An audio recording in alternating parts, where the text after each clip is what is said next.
and diving into the phenomenon that is Peter Frampton's Frampton Comes Alive. This is going to be fun. You wanted to unpack this legendary live album. It's go. And we're here to provide the musical map Absolutely. to its history, its music, Yeah. and its lasting impact. It's a good one. Expert speaker. Yeah. This album truly is a time capsule, It is. capturing not just Frampton's talent, Right. but the energy of a whole era of rock and roll. It really is. It's so much more than just a greatest hits compilation. Oh, absolutely. But before we get lost in the talk box echoes Yeah. and epic guitar solos, Yeah. I think it's important to set the stage. Okay. This deep dive is about this one pivotal album, Right. not Frampton's entire career. Okay. Expert speaker. Yeah. Can you give us a little backstory? Sure. What was Frampton's musical journey like Okay. before Frampton Comes Alive Okay. took the world by storm? Well, the thing about Frampton Comes Alive Yeah. is that Yeah. it wasn't an overnight success story. Okay. Peter Frampton was already making a name for himself Right. in the music scene. He's a respected guitarist, Yeah. even spent some time with Humble Pie, Right. and he'd released 4 solo studio albums before this one. Okay. They were good albums, don't get me wrong, Yeah. but commercially, Yeah. they hadn't quite found their footing. Right. So Frampton Comes Alive Yeah. wasn't him bursting onto the scene out of nowhere. It was this Right. incredible turning point Yeah. in a career that was already in motion. It's like that saying, it Yeah. takes years to become an overnight success. Exactly. He'd been putting in the work, honing his skills, Yeah. and then Frampton comes along and explodes. Exactly. And speaking of explosions, So- let's talk about the recording process itself. Okay. It wasn't just one magical night, was it? Well, This was a multi-city, months-long endeavor, right? this is true. Frampton Comes Alive wasn't a spur-of-the-moment decision. Right. The recordings happened over several months in 1975, Okay. from June to November, Wow. capturing performances from different cities and different audiences. Wow. So they were... Think about the energy in the room at the Winterland Ballroom Oh. in San Francisco, Oh, yeah. a legendary venue even That's back right. then, Way. or the Marin Veterans Memorial Auditorium. Okay. That's up in San Rafael, California. Right. Then they hit the East Coast, Okay. recording at the Long Island Arena in New York, Wow. and even a show at SUNY Plattsburgh.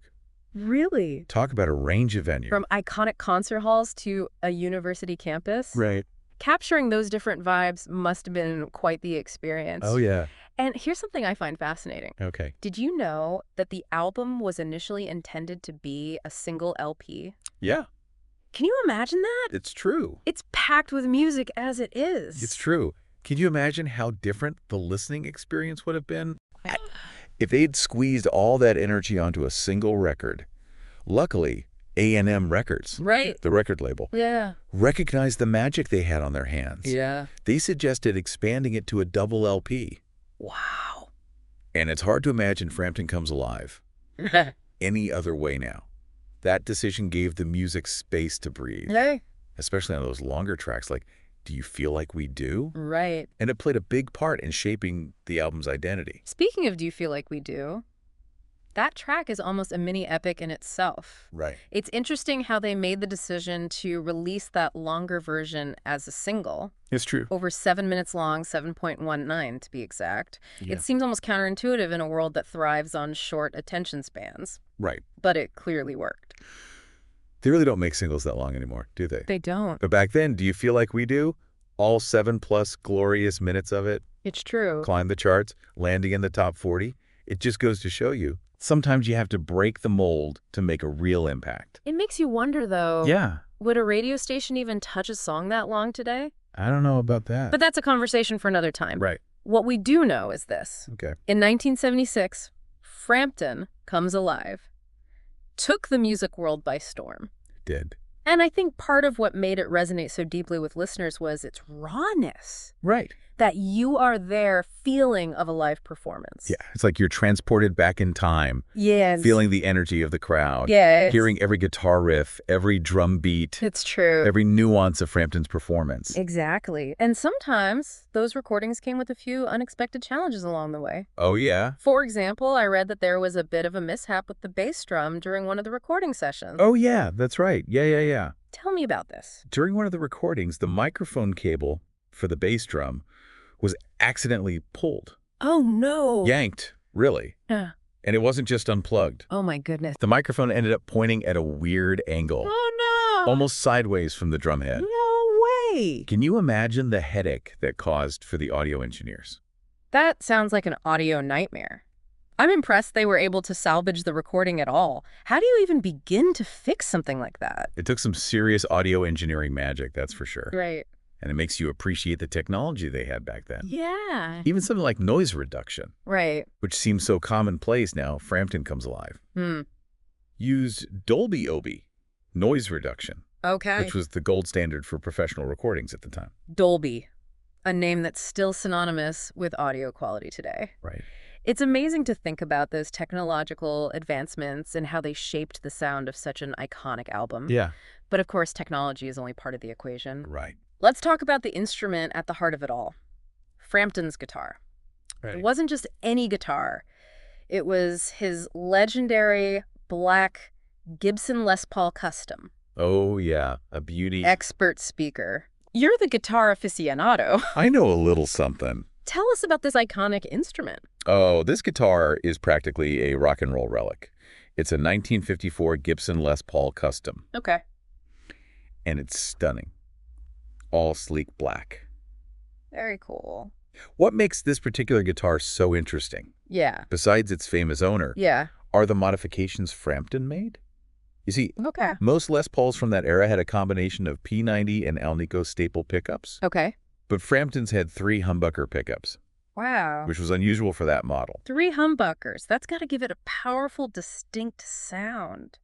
I can only imagine how that added to the richness and depth of his tone on the album. Oh, yeah, absolutely. We've talked about the venues, Right. the recording mishaps, the guitar. Yeah. It's almost hard to believe that this album, cobbled Yeah. together from different performances, Right. went on to achieve legendary status. Amazing. Good. Right. It's time to dive into the music itself. Are you ready to explore some of the tracks that make Frampton Comes Alive? So special. Absolutely. Let's get into it. Yeah. It's not just about the gear and the hit songs or whatever. It's really about, Yeah. capturing this moment in time. Yes. You could practically feel the energy Yes. crackling between the band and the audience on every track. You put it perfectly. It's like stepping into a time machine and suddenly you're right there in the crowd experiencing it live. Totally. And speaking of experiencing it live, Yeah. there's something about the tracks on Frampton Comes Alive Yeah. that makes them feel even more dynamic, Right. more electrifying Yeah. than their studio counterparts. Right. What do you think it is about this album that elevates those live versions? Well, I think part of it is that raw energy that we've been talking about. Right, That sense of unpredictability that you can only get from a live performance. right. You know, the band is feeding off the audience. The audience is feeding off the band. Yeah. And Frampton is at the center of it all, Yes. pouring his heart and soul into every note. I've always felt that Show Me the Way is a perfect example of that. Oh, yeah, for sure. Even today. Yeah. It's impossible to listen to that song without wanting to get up and move. Yeah. It's like this eruption of pure joy and rock and roll energy. Yeah. And there's a reason that song became an anthem, right? Right. That irresistible combination of a catchy riff, Yeah. a soaring vocal melody, Yeah. and of course that iconic talkbox effect. Right. Speaking of the talkbox. Yes. It's fascinating how Frampton embraced that technology Right. and made it his own. It wasn't just a gimmick. Right. It became an extension of his voice, his instrument. It's interesting that you mentioned that because I was thinking about how Show Me the Way Yeah. and even some other tracks Oh, have yeah. that almost seamless transition Oh. from a more mellow acoustic feel to a full-blown rock-out session. Exactly. It's like 2 songs in one. Do you think that dynamic shift is part of what makes Frampton Comes Alive?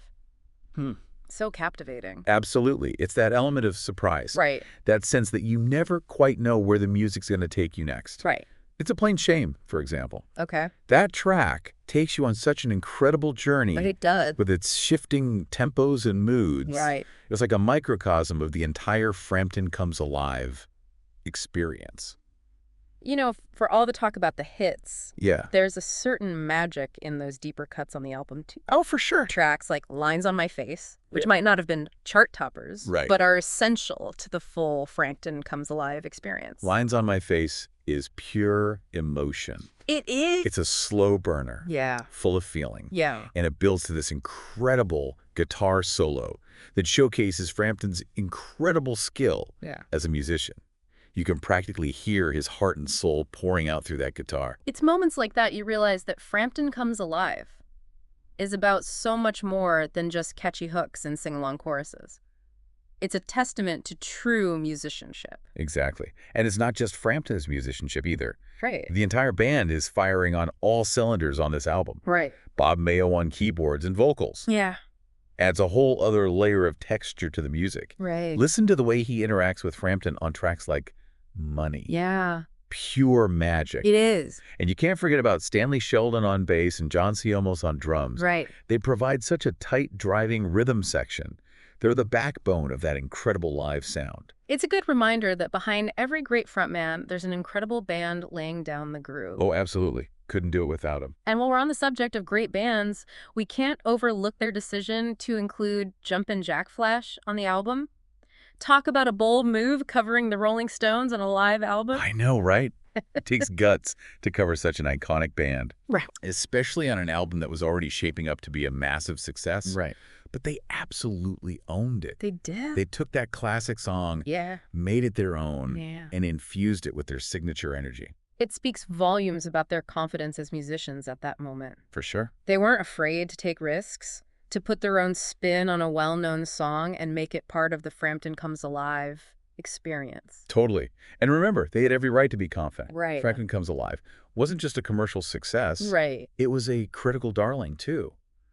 It even topped a Rolling Stone Readers poll for Album of the Year. Wow. That's a pretty major feat for a live album. You're right to highlight that. It's one thing to be a commercial success, Right. but to earn that level of critical acclaim, Yeah. that speaks volumes. And the accolades didn't stop there either. No, This album continued to garner recognition even decades later. it's true. Do you remember when Rolling Stone released its list of the 50 greatest live albums of all time? Oh, yeah. How could I forget a list like that? Frampton Comes Alive earned its rightful place among the greats, securing the 41st spot. Yes, it did. And the recognition didn't stop there. Yeah. This album's influence and impact on music were officially recognized by the Recording Academy in 2020. Oh, yeah. That's right. You're talking about the Grammy Hall of Fame. Yes. That's right. Frampton Comes Alive received one of the highest honors in the music industry when it was inducted that year. That's amazing. Not bad for an album recorded in various locations, a university campus, no less, with its share of audio hiccups along the way, right? Amazing. It's a true testament to the power of music. Sometimes those happy accidents, those moments of raw energy and passion, Totally. create something truly special. They really do. You said it. Yeah. There's a certain magic in those imperfections. It makes you wonder, though, how would an album like this, Right an on. album born from that live energy, Yeah. be received in today's music landscape? That's a question for the ages, isn't it? It makes you think about how the way we consume music has drastically changed, even in the last decade. How do we capture that same energy, that same connection, in a world of streaming services and digital downloads? It really makes you think about how you experience an album as a whole. Right. Like you were saying, back then, you put the vinyl on, Yeah. you experience it from beginning to end. You don't hit shuffle. It's a journey, right? Yeah, it's a journey. It's an experience. It is. It's not just a collection of songs. It's like Yeah. You're along for the ride, man. you're along for the ride. Yeah. And Frampton Comes Alive is definitely an album that takes you on that ride. It does. Would it have been as successful if it was released in today's world? I don't know. Who knows, right? It's hard to say. It really is. It's so interesting. But what we do know is this. Frampton Comes Alive. Yeah. It's a classic. It is a class. It stood the test of time. You know, It has. it's still amazing to listen to today. Absolutely. Still sounds fresh. It really does. So thank you so much, expert speaker, for diving into this with us today. It's been a pleasure. Yeah, thanks for having me. And for you listening out there, keep exploring those classic albums, Keep the music alive. and we'll catch you on the flip side.